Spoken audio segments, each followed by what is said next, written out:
Hello my friends, welcome to my channel. I'm Jim, this is books, reading and stuff. I'm not sure what I'm going to call this video. It's Friday, so I guess it could be Friday Reads.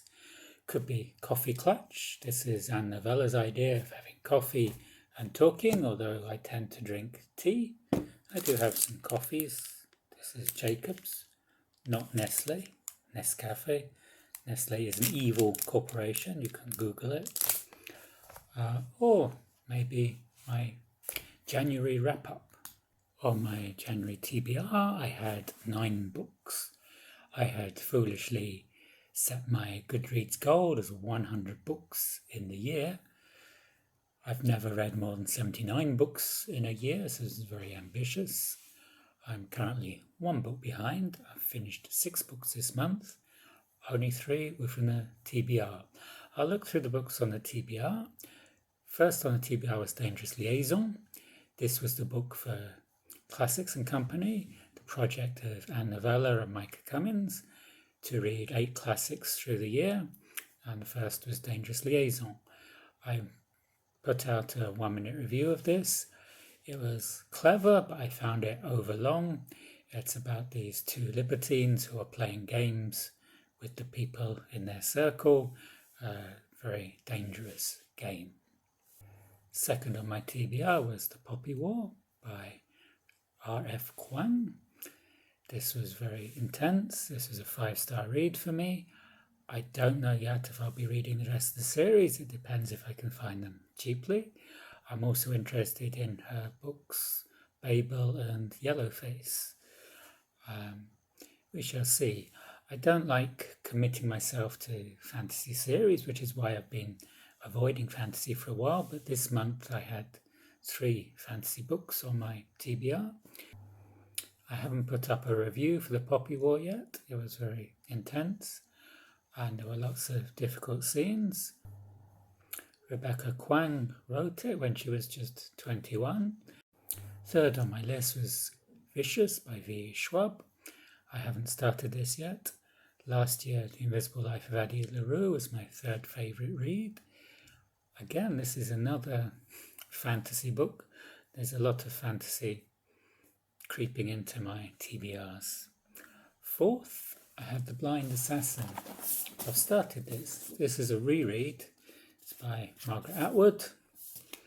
I like Margaret Atwood, I like her writing, but I don't think this is a book that can be rushed. There's so much to process on each page. It's well written and there's some fantastic ideas.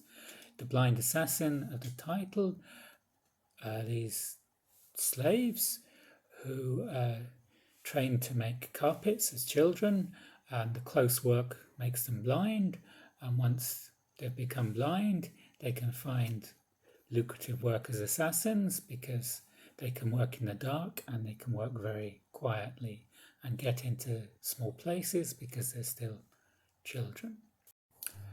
Plautus and the Pot of Gold and other plays. I didn't start this. I haven't started it.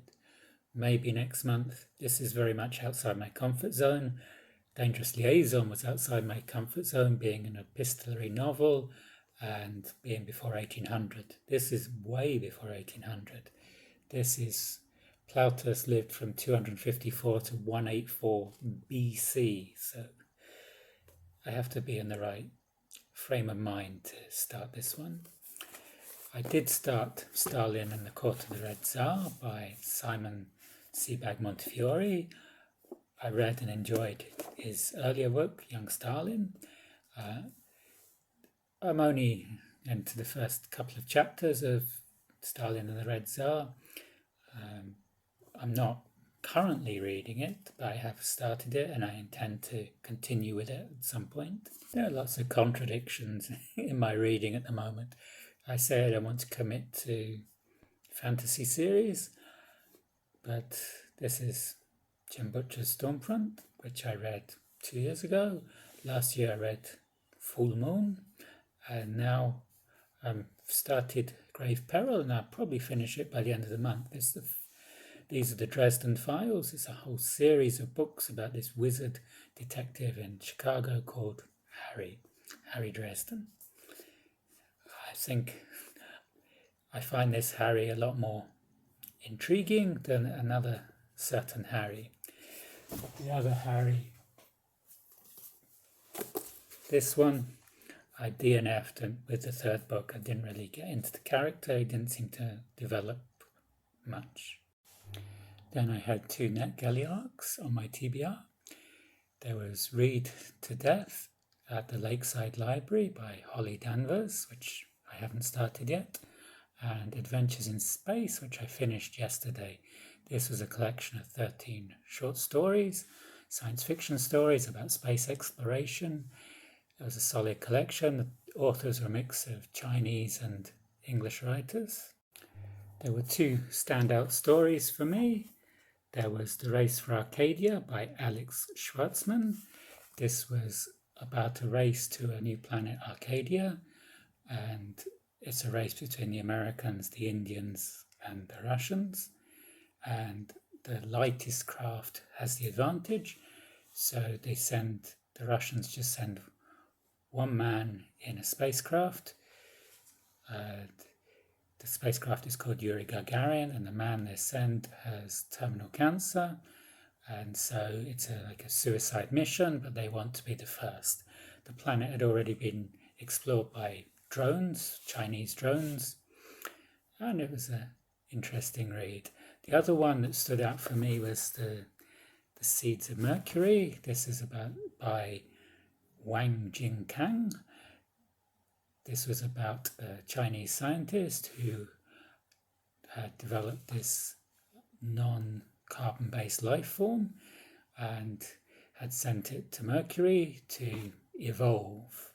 And what happens there is very inventive, very interesting.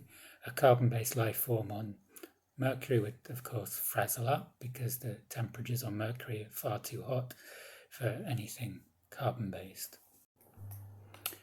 Adventures in Space help with the geodiversity of the authors I'm reading. This month I've read authors from China, from USA, from UK, from France, and I'm currently reading Margaret Atwood, who's from Canada.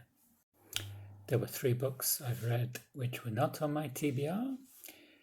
First of these was Generative AI Art by Oliver Theobald. I've become really interested in AI art. If you've been watching my community feed, you'll see some of the examples of AI art, and I'll put some up here. These are some ideas I had with books reading and stuff. I use a program called Midjourney. You give it a prompt and it creates some art for you, and it's quite incredible what it can do. I don't know what the future of AI art is because there's a lot of legal complications because they've trolled the images in their data have been taken from the net without the permission of the artists, so there's a big legal wrangle, but it's a fun tool to play with. For the thumbnail of my small booktuber tag, I asked the AI art to produce the best thumbnail of a person with books in the style of Toulouse-Lautrec, and this is what it came up with. I changed the lettering to have proper lettering on GIMP. I also read The Rescuers Down Under. This is a Disney book. It's about the adventures of this guy Cody in Australia and the rescuers, who are these mice, Bianca and Bertrand. It was a fun read. You might think I'm reading it to keep up with my 100 books target, which might be an idea. I was reading it with my students because, particularly the younger ones, they like the story. And also 26th of August is Australia Day, or Invasion Day if you're an Australian Aboriginal. So I wanted to use it to talk about Australia because it's set in Australia and it talks about Australian animals, like you have kangaroo, koala, and the duck-billed platypus.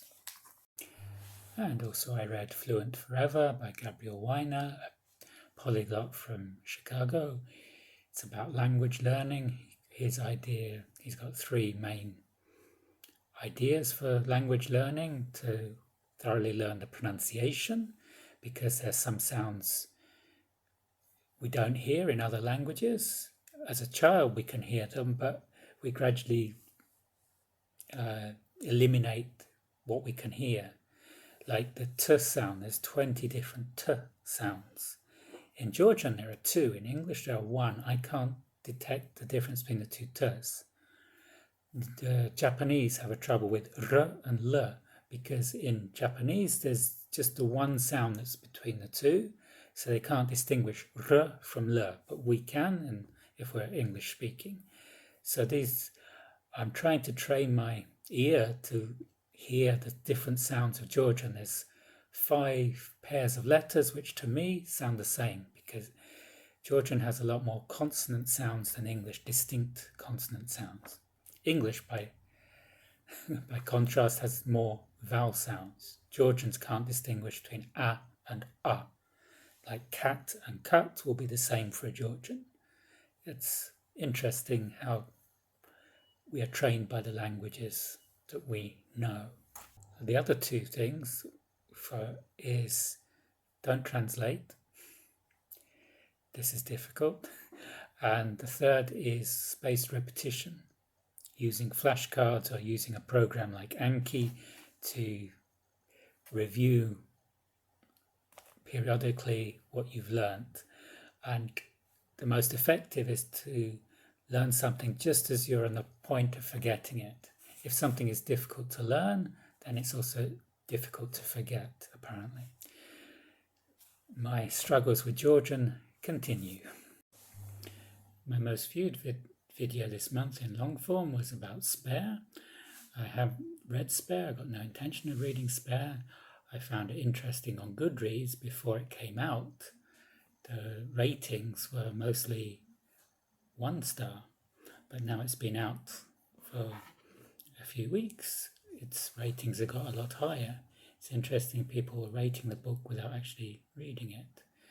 I think if you're interested in Spare, you should watch Elizabeth's video about Spare on Bouquin Books. She didn't finish it, but she has some interesting things to say about it. You may have noticed on my channel I've been putting out a lot of shorts. Some of these are book related, some of these are not. Some of these get 20 views, some of these get thousands of views. I'm just experimenting. These are very quick to put out. I've been making shorts of the metro trains arriving at various stations around Tbilisi. I've put out shorts of the Christmas lights. I've also started taking extracts from some of my old booktube videos and putting them out as 15-second shorts. You can let me know what you think of them. Either if you watch the short, you can comment on it, or you can comment here. I'd like to hear any of your comments about what I've been talking about, and I always respond to comments. Thank you for watching. If you enjoyed this video, you can like below. This will help with the algorithm, and I will see you on the next video. Goodbye.